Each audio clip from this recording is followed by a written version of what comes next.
ಜೀವನದಲ್ಲಿ ಎಲ್ಲ ಪ್ರಶ್ನೆಗಳಿಗೂ ಉತ್ತರ ಸಿಗೋದಿಲ್ಲ ಅಲ್ವಾ? ಕೆಲವೊಮ್ಮೆ ಒಂದು ಚಿಕ್ಕ ಸಮಸ್ಯೆ ಕೂಡ ದೊಡ್ಡದಾಗಿ ಕಾಣಿಸುತ್ತೆ.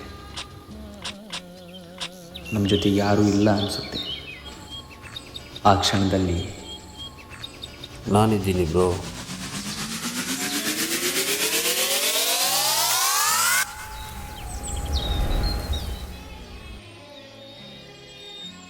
ಭರವಸೆಯ ಕೂಗು, ಅದೇ ಸ್ನೇಹ. Thank you.